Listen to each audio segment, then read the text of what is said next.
Madam Chair, today the minister stood by her failed decriminalization project in British Columbia after being forced to walk it back. Last week, she voted against ruling out the expansion of drug decriminalization everywhere else in Canada.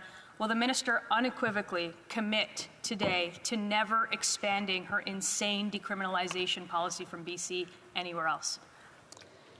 The Honourable Minister. Sadly, Madam Chair, I have to say again, the stigmatized language from the other side of the House is highly disturbing. Decriminalization is one tool of many in addressing the overdose crisis. We see it in jurisdictions around the world, such as Switzerland, Portugal, Spain, because we know it's an important tool that we need to use. I really wish the member would look at the evidence and the facts rather than rhetoric. The Honourable Member. Madam Speaker, the failed experiment in British Columbia was walked back by the minister herself after being forced to do it after a request from BC because of so many deaths. Will she rule it out for her own city in Toronto? The Honourable Minister. As the member well knows, we have said no to the Toronto proposal, but again, Madam Speaker, she seems to ignore this many stakeholders and evidence supporting a full use of tools to address the overdose crisis. People are dying because of street drugs. They're not dying because of decriminalizing. The Honourable Member for Thornhill. Will she say no to Toronto forever? The Honourable Member for the Honourable Minister. Madam Chair, we don't deal with hypotheticals on this side of the House. We deal with facts. I wish the member would actually engage in an evidence-based conversation on what a comprehensive strategy to addressing the overdose crisis looks like. The Honourable Member for Thornhill. Chair, it's not a hypothetical, it's a yes or no question. Will she rule out decriminalization for Toronto going forward? The Honourable Minister. Chair, the member is misleading Canadians. The proposal was already rejected. There is no new application on the books, and we don't deal with what ifs and what abouts. We deal. Member for Thornhill.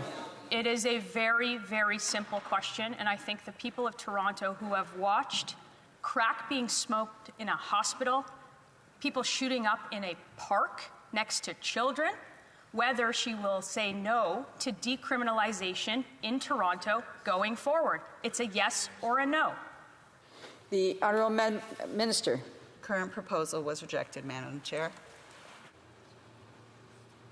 The Honourable Member. It's a yes or no question. Yes or no, will the minister rule out decriminalization for Toronto, for Montreal, for Halifax? I'll even expand the question for her. The Honourable Minister. There are currently no proposals put before Health Canada for those jurisdictions. Honourable Member. Speaker, we're aware that the proposal was rejected from Toronto. Now, if the Liberals win the next election, will she decriminalize? Will she decriminalize? Will she commit to never decriminalizing this in Toronto?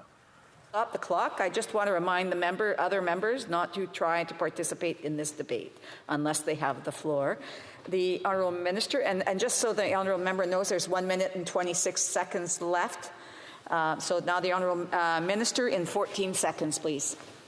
Well, just like the member doesn't have a crystal ball of what will happen in the next election, Madam Chair, we don't have a crystal ball on what jurisdictions will need, and ask the federal government to collaborate with them in addressing the overdose crisis. Honourable Member.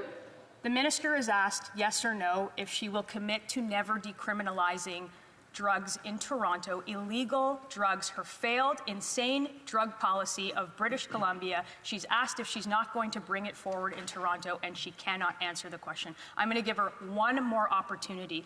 Will she commit to never decriminalizing drugs going forward in Toronto? The Honourable Minister.